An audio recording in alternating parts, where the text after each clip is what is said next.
अपने ऊपर, सब जगह नहीं, अपने ऊपर। अपने ऊपर करनी चाहिए, मतलब जहां तुमने विश्वास किया है वहीं पर संदेह करो। जहां तुम्हें विश्वास ही नहीं वहां संदेह क्या करोगे?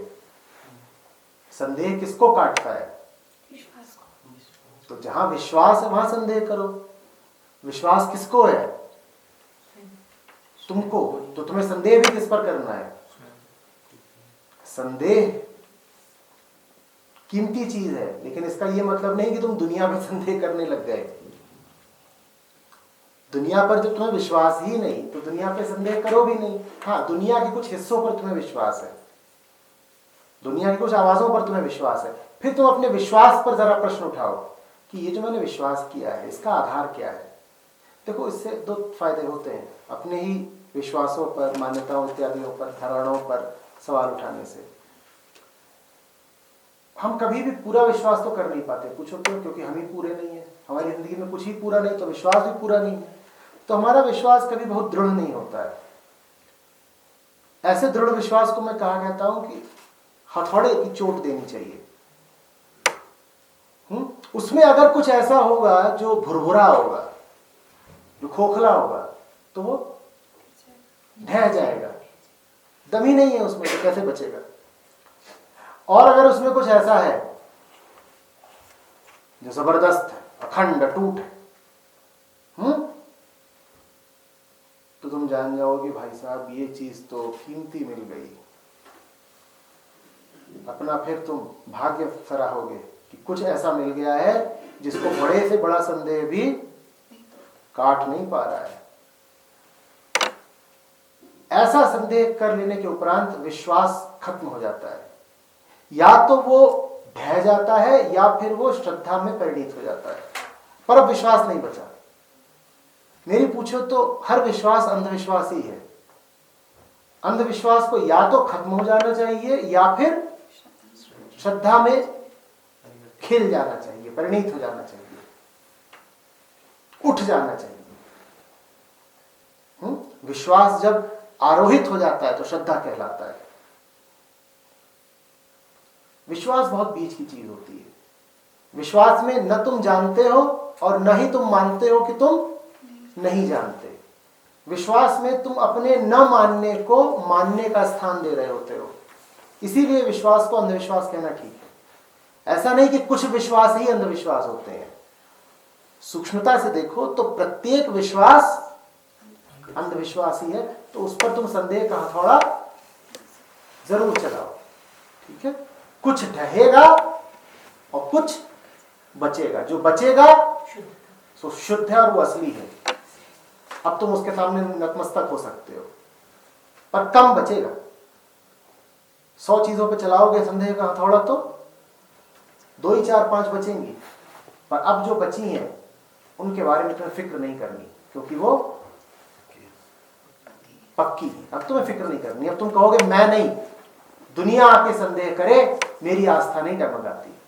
अभी कोरा विश्वास नहीं है, अभी आगे की बात है।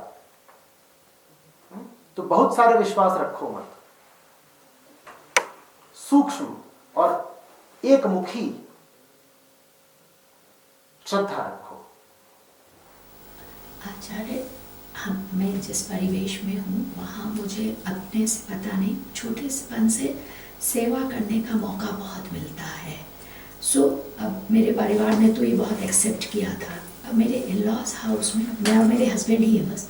लेकिन मेरे हस्बैंड कहते तुमको बीमारी है भलाई करने की, क्योंकि जब उनकी मेरे पास जो भी सेवा भाव के लिए आया है तो उनकी पीड़ाएं मेरे दिल को बहुत छूती हैं, तो वो मेरे ऊपर भी असर डालती। मैं उदास भी होती हूँ, कभी रोती भी हूँ उनके दुखों पर।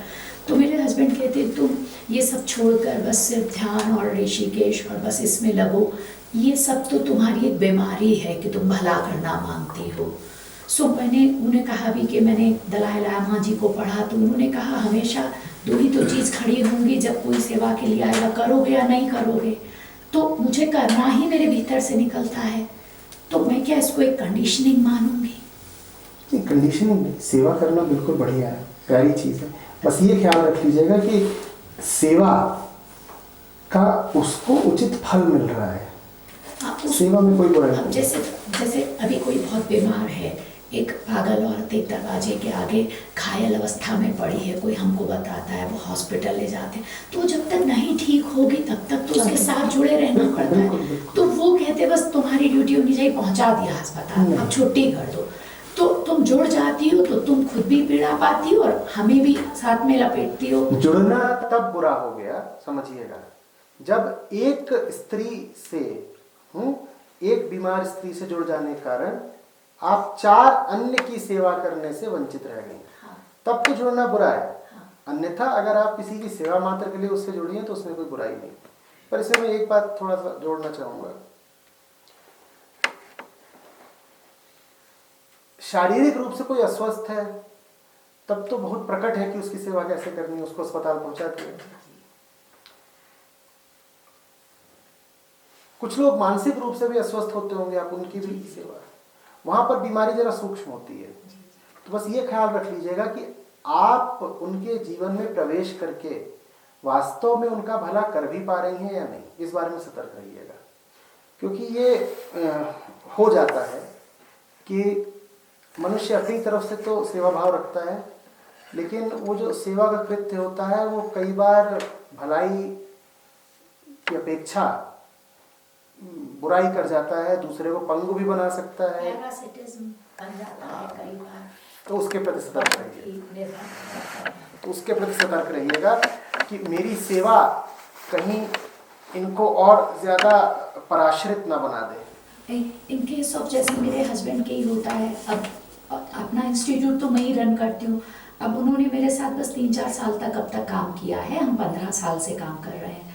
सो अब वो तो आश्रमों में ही रहते हैं और वो मुझे इस बात के लिए कंडम करते हैं कि तुम काम चलाती हो तो तुम बहुत भौतिकवादी हो, तुमको पैसा चाहिए। जबकि जो इतना भी सर्वाइवल होता है वो हम ही उनके लिए अभी तक भी निकालते हैं और वो हमेशा कार अपने साथ रखते हैं और उसी से आते जाते, लेकिन उस पर भी हम ही कंडम होते हैं। तो हम मुझे सब कहते हैं कि तुम पैरासिटिज्म दे रही हो। सेवा भाव में सब स्वीकार। तो हमको फर्क नहीं पड़ता है इस बात से। पति की भी सेवा करें। हाँ, हमको लगता है कि हम तो एक सन्यासी की सेवा कर रहे हैं। बस उस भाव से करते हैं। सेवा निरंतर रहे और सेवा में कोई ऊपर की सीमा नहीं लगती है कि सेवा इतनी ही करो, आगे मत करो। सेवा आप अगाध करें, सप्रेम करें, अनंत करें। बस इस बात के प्रति सतर्क रहें कि सेवा सेवा ही है, कोई और चीज सेवा का नाम लेकर के अपने खेल नहीं चला रही। और सेवा आप जिसकी कर रही हैं उसे वास्तव में लाभ होना चाहिए। इन बातों के प्रति सतर्क रहें, सेवा पे कोई सीमा नहीं होती। और अभी आपकी बात से एक जवाब ये भी मिला कि फायदा किसे हो रहा है, क्योंकि मेरी प्रवृत्ति वही है तो मुझे तो लाभ होता है। दूसरे को लगता हो कि ये इनकी कंडीशनिंग है या ये लत लगा लिए हैं, लेकिन यदि मैं नहीं करूंगी तो ज्यादा पीड़ा मेरा। नहीं, आपको लाभ होता है तो लाभ कोई बुरी बात थोड़ी हो गई, लाभ कोई पाप थोड़ी है। प्रश्न बस ये है कि आपका जो लाभ है वो व्यक्तिगत मात्र है या आपका लाभ समष्टि से जुड़ा हुआ है। आप सब अभी यहाँ बैठे हैं, मैं भी यहाँ बोल रहा हूँ, आपको क्या लग रहा है मेरी बातों से बस आपको ही लाभ हो रहा है? आप सुनते हो मुझे लाभ होता है। मैं इतनी बातें बोल ही नहीं पाता अगर पिछले 10 साल से लोगों ने मुझे सुना ही नहीं होता। लाभ तो मुझे हो ही रहा है। बस ये लाभ खंडित नहीं है, व्यक्तिगत नहीं है, ये लाभ एक संश्लिष्ट लाभ है। ये लाभ एक एकीकृत एकरस लाभ है, अद्वैत है इसमें कि तुम्हें फायदा हो रहा है तो मुझे होगा, तुम्हें नहीं हो रहा तो फिर मुझे भी नहीं होगा। तो लाभ में कोई बुराई नहीं है। बस ये ख्याल रख लीजिएगा कि लाभ वास्तविक हो सामने वाले को, और आपको ही बस ऐसा ना लग रहा हो कि लाभ है, ये बस ये लाभ की कोई व्यक्तिगत छवि इत्यादि ना हो। सेवा में कोई बुराई नहीं है। बिल्कुल आप खुले दिल से करिए, कहीं रुकिए मत, आगे बढ़ते रहिए। लेकिन बेहोशी में किया गया ऊंचे से ऊंचा काम भी उल्टा पड़ जाता है। तो होश और जागृति पूरी रखिएगा। ये ना हो कि आपकी सहृदयता अविवेक बन जाए। जितना रस रहे, जितनी करुणा रहे, उतना ही ध्यान भी रहे। करुणा और ध्यान एक साथ चले। यदि करुणा के साथ ध्यान नहीं जुड़ा हुआ है तो करुणा शीघ्र ही ममता बन जाएगी, फिर गड़बड़ हो जाएगी ना। आप आगे बढ़ें और पूरे दिल से, पूरी जान से सेवा में तत्पर रहें, लेकिन सविवेक, सध्यान। जी, बच्चों की अपब्रिंगिंग भी करना हो और कंडीशनिंग से भी बचाना हो, तो ये देख लो कि वो पहले ही कितने कंडीशनड है। आगे की अपब्रिंगिंग में पुरानी कंडीशनिंग हटाओ तो आगे की अपब्रिंगिंग का तरीका मिल गया। तो बहुत कंडीशनड है। वो छोटा है, कितने साल का है? बच्ची तो 5 साल की है। वो 5 नहीं, 5005 साल की है। वो अपने पीछे 5000 सालों का खेल रखे हुए सब। तो आगे की परवरिश ऐसे करो कि पीछे के 5000 साल धुल जाए। बच्चा बहुत मैला मल लेके पैदा होता है। और पैदा इसलिए होता है ताकि किसी तरह सौभाग्य से उसे ऐसे अभिभावक मिल सकें, गुरु मिल सकें जो सारा मल धो दे, पर ऐसा यदा कदा ही होता है। बच्चा कोई निर्मल नहीं पैदा होता।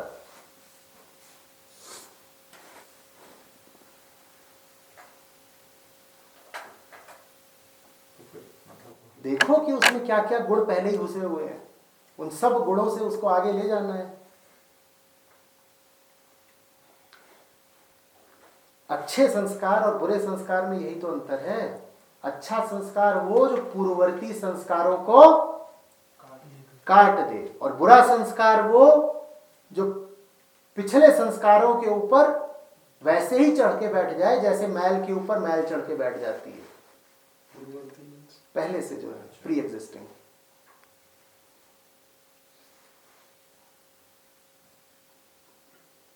आमतौर पे होता यही है, जो गंदा है वो और गंदा होता रहता है। जहां मैल है वहां मैल और जमा होगी। आचार्य जी, आपको ये मेडिटेशन के ऊपर कुछ ऐसे नॉलेज, इंसाइट हमको देना है। मेडिटेशन कि जो ध्यान तुम करो, दोपहर में बोला था ना, जो ध्यान तुम करो वो ध्यान है ही नहीं। फिर कर्म करे जाते हैं, ध्यान नहीं करा जाता। अब इसके बाद क्या बताऊं, बता तो दिया सब कुछ। आप जिन चीजों को मेडिटेशन इत्यादि बोलते हो वो मेडिटेशन नहीं है, वो मेडिटेशन का कर्म है। और वो मेडिटेशन, वो ध्यान जो कर्म हो, जो करना पड़े, वो ध्यान है ही नहीं। यदि तुम कहो कि मैं फलाना तरीके से ध्यान कर रहा हूं तो ध्यान है ही नहीं, वो तरीका भर है, ध्यान नहीं है। वो तुम कुछ कर रहे हो और उसको तुम नाम दे रहे हो ध्यान का। ध्यान असली तब है जब जैसे अभी बैठे हो, या माइंडफुल होना। माइंडफुल होना नहीं, माइंडलेस होना। माइंड तो वैसे ही बहुत फुल रहता है। सारे संतों ने समझाया है कि जो माइंड की फुलनेस है इसको जरा कम करो भाई, बहुत बोझ है दिमाग पर। माइंडफुल नहीं, खाली होना। इसीलिए तो धोखा हो जाता है ना। हमें लगता है ध्यान करने की बात है, और करने में तो हमेशा भरा जाता है।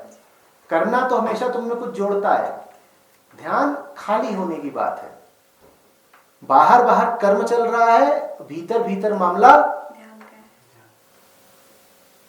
भीतर भीतर कुछ चल ही नहीं रहा। बाहर कर्म चल रहा है और भीतर कुछ चल ही नहीं रहा। जब भीतर कुछ नहीं है, क्योंकि कुछ होता तो चलता, भीतर क्या है? सन्नाटा पसरा हुआ है, आकाश पसरा हुआ है। अब आकाश कुछ करेगा? कभी देखा है कि वहां कुछ? आकाश में पक्षी उड़ान भर लेते हैं, करने वाले कुछ कर लेते हैं। आकाश खुद कुछ कभी करता है? तो भीतर कुछ करने वाला ही नहीं, तो वहां पर कुछ फिर होता भी नहीं। ये ध्यान है। ध्यान का अर्थ वो कर्म जिसमें ध्येय आत्मा हो गया। ध्यान का कर्म वो जिसमें ध्येय में कोई वस्तु, व्यक्ति, पदार्थ बचा नहीं। आमतौर पे तुम जब भी कोई कर्म करते हो तो उसका ध्येय होता है ना, और उसका ध्येय सदा क्या होता है? कोई चीज, कोई फल, इसीलिए तो कर्म करते हो। ध्यान वो विशिष्ट कर्म है जिसमें ध्येय परमात्मा होता है, तो इसीलिए वो कर्म रह ही नहीं जाता, क्योंकि परमात्मा कुछ चीज इत्यादि तो है नहीं कि पकड़ में आ जानी है। तो वो कर्म ऐसा होता है जो कर्ता को ही खत्म कर देता है। कर्ता अगर ऐसा होता तो कर्म का ध्येय भी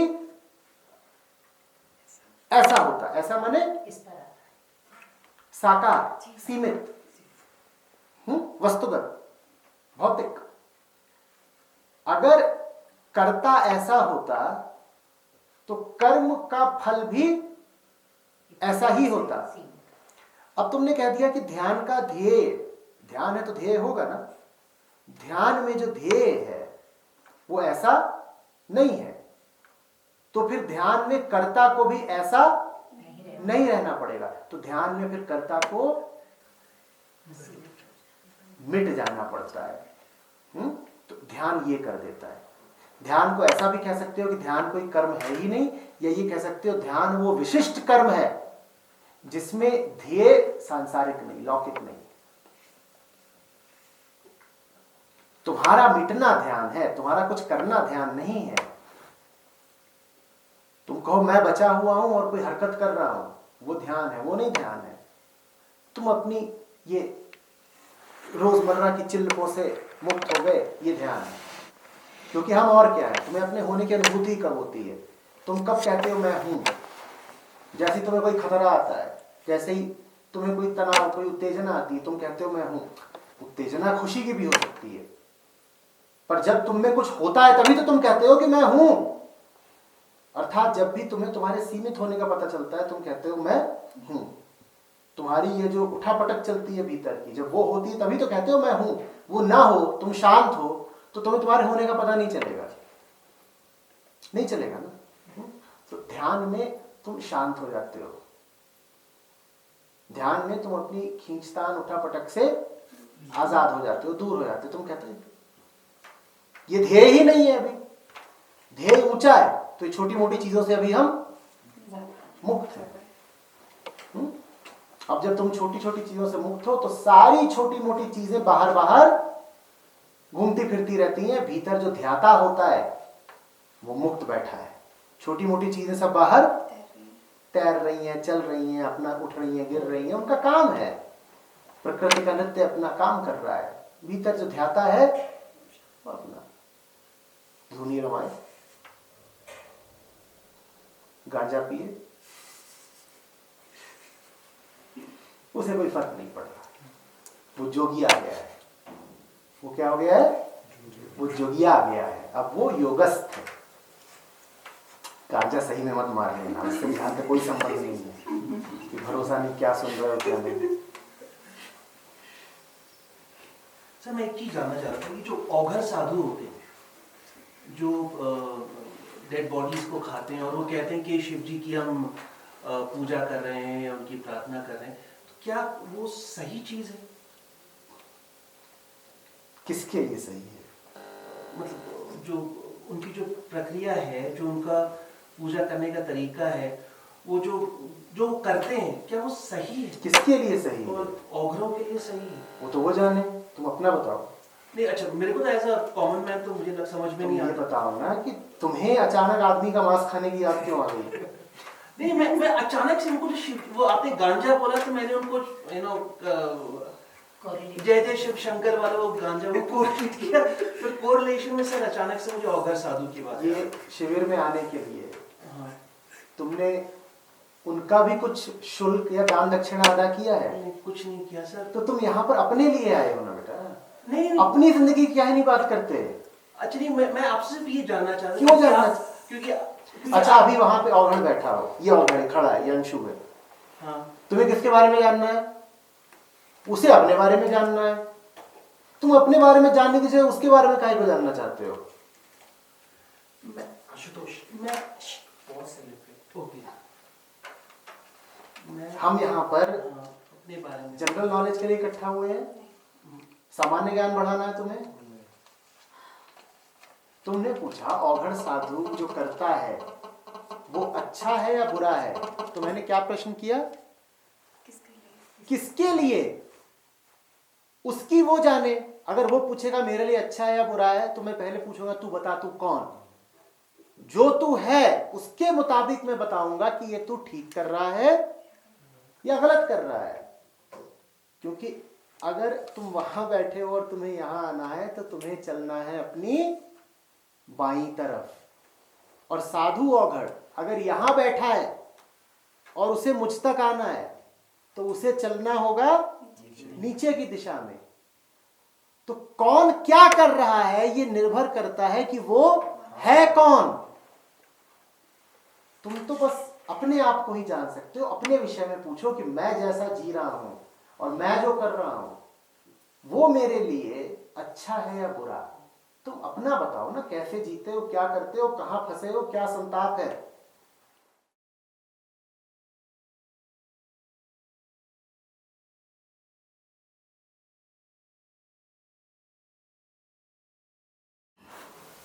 गुरुओं की जीवनी का महत्व 10% 20% है। वो भी बाद में। गुरुओं के कथन को पढ़ें और मनन करें। वो उन्होंने आपको दिया है, समझ रहे हो ना।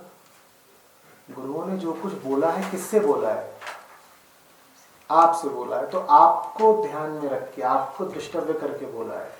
तो जाहिर सी बात है कि वो चीज किसके लिए उपयुक्त है, क्योंकि वो बोली ही आपको ख्याल में रख के गई है। जब आप ये समझ लेंगे कि उन्होंने क्या बोला है आपसे, सिर्फ तभी आपको ये समझ में आएगा कि उन्होंने जीवन कैसा दिया। नहीं तो उनके जीवन को पढ़ करके भ्रांतियां और पैदा हो जाएंगी।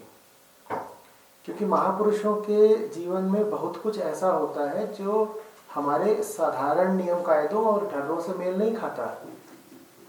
अगर आपका मन अभी उनसे एक नहीं हुआ है तो आप समझ ही नहीं पाएंगे कि उन्होंने जो किया सो क्यों किया, और जैसे जिया वैसे काहे को जिए। और खेद की बात यह है कि चूंकि हमारा रस ज्यादा कृतित्व में नहीं होता बल्कि कर्ता में होता है, तो हम गीता से ज्यादा महत्व देने लग जाते हैं कृष्ण के जीवन से संबंधित घटनाओं को, कहानियों को। अब गड़बड़ हो जाती है। मैं नहीं कह रहा कि कृष्ण के जीवन की अवहेलना कर दो या उस पर ध्यान ही मत दो, लेकिन कृष्ण ने जो किया सो क्यों किया और जैसे जिए वैसे क्यों जिए, ये आपको तभी समझ में आएगा जब पहले आप गीता समझ चुके होंगे। जो गीता समझता है वो भागवत पुराण भी समझ जाएगा। जो गीता समझता है वो भागवत पुराण समझ जाएगा। पर कोई ये कहे कि श्रीमद् भागवतम पढ़ के वो कृष्ण को जान लेगा तो जरा मुश्किल है। पहले गीता आती है। क्यों? क्योंकि गीता ही तो उन्होंने स्वयं आपको दी है। ये कृष्ण का निर्णय है। ये कृष्ण का निर्णय है कि वो गीता आपको दे रहे हैं। तो पहले उनके निर्णय के सामने सर झुकाइए, उसके बाद उनकी जिंदगी की घटनाओं पे गौर करिए। आप समझ रहे हो ना? गुरु नानक देव ने आपको सर्वप्रथम क्या दिया है? अपने जीवन के किस्से दिए हैं या जपजी साहिब और ग्रंथ साहिब दिए हैं? तो पहले हम क्या पढ़ें?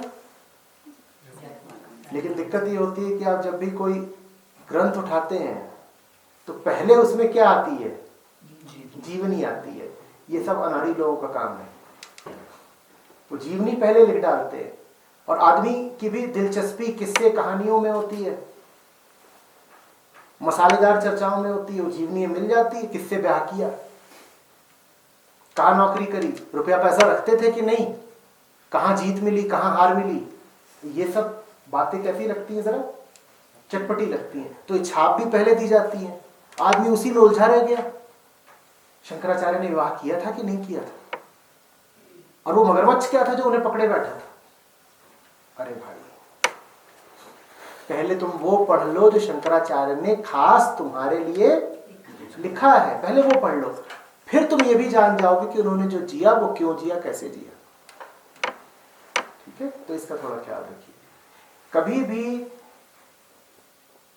गुरु के व्यक्तित्व को गुरु के कृतित्व से ऊपर का दर्जा मत दीजिएगा, क्योंकि उसके व्यक्तित्व का आपको कुछ पता नहीं। आप नहीं समझ पाएंगे कि उसने क्या किया क्या नहीं किया। दो कारण है। पहली बात तो जानकारी कभी पूरी मिल नहीं सकती, तथ्य ही पूरे नहीं मिलेंगे। कौन किसी के बारे में पूरे तथ्य जान सकता है? नहीं। दूसरी बात, जो आधे अधूरे तथ्य मिलेंगे भी वो मिश्रित मिलेंगे, पूरे मिले नहीं। जो मिले उनमें भी तड़का लगा हुआ है। और तीसरी बात, जो मिले उनका अर्थ तो आप करोगे ना अपनी बुद्धि से। आप ही सोच लोगे कि ये घटना घटी तो क्यों घटी, कैसे घटी, क्या कारण, इत्यादि इत्यादि, और गड़बड़ हो जानी है। इससे कहीं भला है कि जो कृतित्व है उसका, उस पर गौर करो। नहीं तो बस फिर मन को गॉसिप के लिए मसाला मिल जाएगा।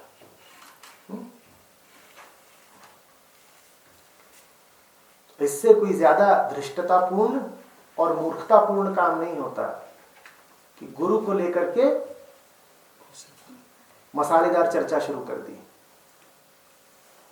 ओशो के आश्रम में स्त्रियां क्या करती थीं? श्री कृष्ण की क्या वास्तव में 16,000 रानियां थीं? राम ने सीता को क्यों वनवास दे दिया? कितनी बातें हैं जिनको लेकर के तुम दिमागी घोड़े दौड़ा सकते हो। इन घोड़ों को लगाम दो।